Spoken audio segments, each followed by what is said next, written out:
আচ্ছা, আমরা এখানে ডিরেক্টলি রুটিনে চলে আসছি। রুটিনে দেখতে পাচ্ছি যে এখানে লেখা আছে এগ্রি কুইক রিভিশন এক্সাম। তো আমি ১ম এ একটা অ্যানাউন্সমেন্ট দিয়ে নিই। আমরা একদম কৃষির ভিত্তিক একটা ফ্রি এক্সাম ব্যাচ চালু করেছি। যেই এক্সাম ব্যাচের মাধ্যমে তোমাদের রিভিশনটা একদম পরিপূর্ণভাবে হয়ে যাবে।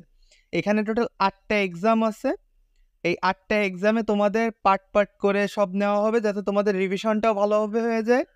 আর মোটামুটি ১৫ই অক্টোবরের মধ্যে তোমাদের ফুল সিলেবাসটা একবার করে কমপ্লিট হয়ে যায়। ফুল সিলেবাস বলতে যে তোমাদের শর্ট সিলেবাসই, যেগুলো আর কি পরীক্ষায় আসে সেই ভিত্তিক একটা প্রিপারেশন। তো দেখো এখানে আছে ১ নম্বর যে এক্সামটা, সেই এক্সামটা হবে তোমার ১ অক্টোবরে। এখন দেখো আমরা যেটা করছি সেটা হচ্ছে পেপার ফাইনাল বা তোমার সাবজেক্ট ফাইনাল না নিয়ে প্রত্যেকটা সাবজেক্টই রাখছি যেন তোমরা টাইম ম্যানেজমেন্ট করে সেভাবে এক্সাম দিতে পারো। যেমন প্রথম এক্সামে তুমি দেখো math, physics, chemistry, biology, English ৫টাই আছে। তো ম্যাথের থেকে কি কি আছে? ম্যাট্রিক্স ও নির্ণায়ক। ফিজিক্সে আছে কাজ, শক্তি ও ক্ষমতা আর মহাকর্ষ ও অভিকর্ষ। কেমিস্ট্রিতে গুণগত রসায়ন। বায়োলজিতে প্রাণীর বিভিন্নতা ও শ্রেণীবিন্যাস, জিনতত্ত্ব ও বিবর্তন।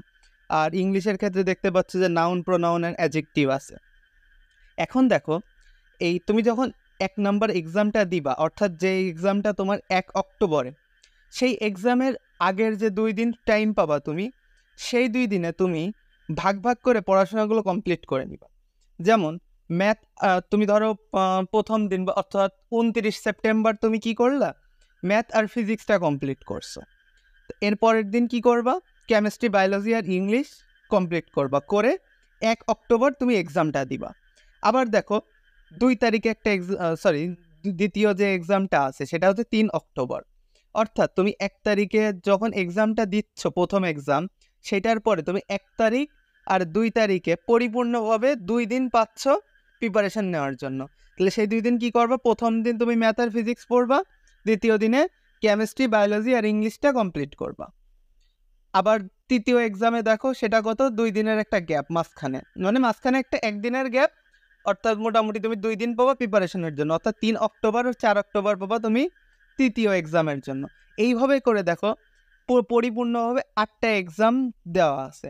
এই ৮ টা এক্সাম যদি কেউ ঠিকভাবে দিতে পারে, আর তা শুধু এক্সাম দিলে হবে না, এক্সামের আগে পরিপূর্ণভাবে যদি পড়াশোনা করে আসো, তাইলে তোমার রেজাল্ট ইনশাল্লাহ ভালো হবে।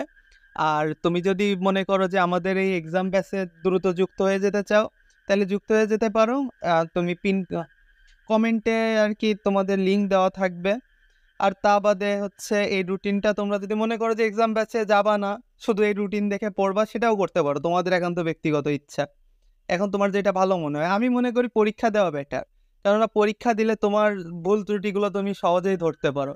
সেটা বাসায় একা একা আর কি ভুল ত্রুটি সবসময় ধরা পসিবল হয় না। আচ্ছা, যাই হোক, তুমি যদি এইভাবে প্রিপারেশন নাও, টোটালি ৮টা এক্সামের জন্য পড়ো, আর ১৫ অক্টোবরের মধ্যে তোমার সিলেবাসটা কমপ্লিট হয়ে যাবে। আর এরপরে বাকি থাকে তোমার ১৫ই অক্টোবর তো লাস্ট এক্সাম দিলে, ১৫ অক্টোবর থেকে তাহলে ২৪ অক্টোবর পর্যন্ত একটা টাইম থাকে, মোটামুটি ১০ দিনের একটা সময়। তা এই ১০ দিনে কি করবা? এই ১০ দিনে তুমি হয়তো বা ওই যা পড়ছো আগে ওইগুলো রিভিশন দিতে পারো। আর এই এক্সামের মধ্যে তোমার যে জিনিসগুলো ভুল গেছে, সেগুলো তুমি একটানে সব দেখে যেতে পারো। সেগুলো খাতায় নোট করে রাখবা, যে জিনিস ভুল গেছে সেগুলো নোট করে রেখে সেই হিসেবে আর কি পড়াশোনাগুলো কমপ্লিট করবা। তাহলে ইনশাল্লাহ সমস্যা হবে না। ওকে, সবাই ভালো থাকো। আল্লাহ হাফেজ।